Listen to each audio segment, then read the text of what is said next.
बीडचा निलंबित पोलीस अधिकारी रणजित कासले याने पुन्हा एक व्हिडिओ व्हायरल केलाय। वाल्मिक कराडच्या एन्काउंटरची ऑफर असल्याचं सांगणाऱ्या कासले पुन्हा एकदा चर्चेत आलाय। महाराष्ट्र पोलिसांना चॅलेंज देणाऱ्या कासलेंनी आता आपली भूमिका बदलल्याचं दिसतंय। कासले आता पोलिसांना शरण येणार असल्याचा दावा करतोय। रणजित कासलेच्या नव्या व्हिडिओमध्ये नेमकं काय? कासले खरंच पोलिसांना शरण येणार? पोलिसांना चॅलेंज देणारा कासले शरणागतीसाठी कसा तयार झाला, या व्हिडिओचा सविस्तर आढावा या व्हिडिओतून घेणार आहोत। त्यासाठी हा व्हिडिओ शेवटपर्यंत पहा। महाराष्ट्र पोलिसांना ओपन चॅलेंज देतो की त्यांनी मला पकडून दाखवावं। मित्रांनो, मी सायबरमध्ये काम केलेलं आहे आणि 20 वर्ष पोलीस डिपार्टमेंटमध्ये काम केलेलं आहे। तर किती टीम पाठवू द्या, 3 नाही 4 नाही 10 टीम पाठवू द्या, मी भेटणार नाही। महाराष्ट्र पोलिसांना, बीड पोलिसांना सरेंडर होण्याचा निर्णय घेतलेला आहे। मित्रांनो, बीडचा निलंबित पोलीस अधिकारी रणजित कासले याने केलेल्या दाव्यांमुळे सध्या खळबळ उडाली आहे। संतोष देशमुख प्रकरणातला मास्टरमाइंड वाल्मिक कराड यांच्या हत्येची सुपारी मिळाल्याचा गौप्यस्फोट कासले यांनी केला होता। या संदर्भातला एक व्हिडिओ कासलेंनी सोशल मीडियावर शेअर केला होता। ज्याप्रमाणे मला ऑफर दिली होती एन्काउंटरची वाल्मिक कराडच्या, त्यावर मी नकार दिला। मला एवढं पाप होणार नाही आणि ते लाईफ टाइमचं एक लमसम अमाऊंटचे ऑफर देतात, म्हणजे 10 करोड 20 करोड 50 करोड अशी एक ऑफर देतात। हे महाराष्ट्र सरकार खरंच नपुसक आहे आणि हे विरोधी पक्षाचे सुद्धा नेते नपुसक आहेत। रणजित कासलेच्या दाव्यानंतर महाराष्ट्रात खळबळ उडाली होती। दरम्यान वाल्मिक कराडच्या एन्काउंटरची ऑफर नेमकी कुणी दिली होती आणि का दिली होती, असे अनेक प्रश्न या व्हिडिओनंतर उपस्थित झाले होते। हे सगळं एकीकडे सुरू असतानाच रणजित कासलेंनी आणखी एक व्हिडिओ शेअर करत मोठा गौप्यस्फोट केलाय। वाल्मिकच्या एन्काउंटरची सुपारी नेमकी कुणी दिली, त्या व्यक्तीचं नाव रणजित कासलेने दुसऱ्या व्हिडिओतून फोडून टाकलं।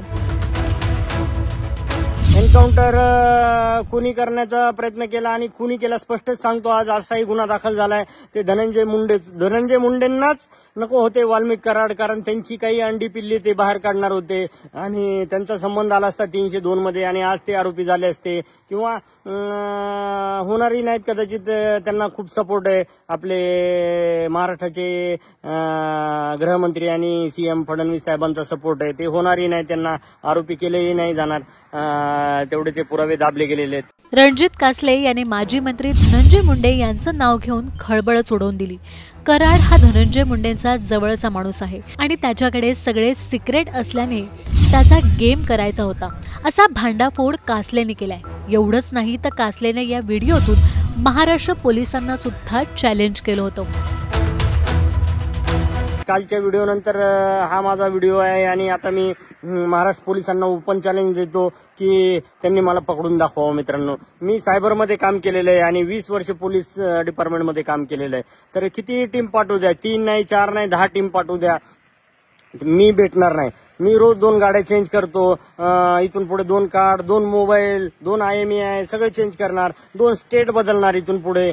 तर मित्रांनो, मला पकडून दाखवायचा प्रयत्न या गव्हर्नमेंटने करायचा आणि मग बघायचं। त्याच्या अगोदर मी खऱ्या मार्गाने आणि न्यायाच्या मार्गाने जाणार आहे। माझा अँटीसिपेटरी बिल म्हणजे अटकपूर्व जामीन मी आजच मांडणार आहे कोर्टामध्ये।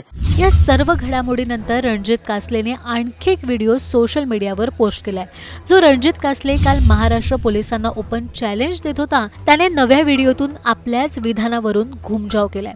आपण लवकरच बीड पोलिसांना सरेंडर होणार असल्याचं कासलेने या व्हिडिओतून म्हटलंय।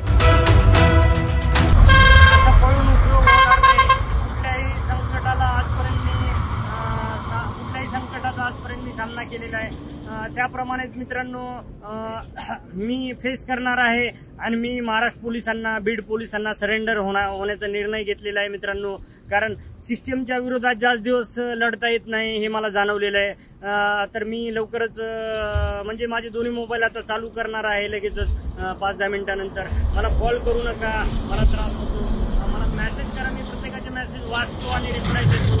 तर मित्रांनो, कारण काय आता मी ज्यांच्यावर आरोप केले तेच आता भाजपमध्ये प्रवेश करणार आहेत आणि धनंजय मुंडे आणि ते काय म्हणतात ते वॉशिंग मशीन मधून आता ते क्लीन होऊन बाहेर येणार आहेत.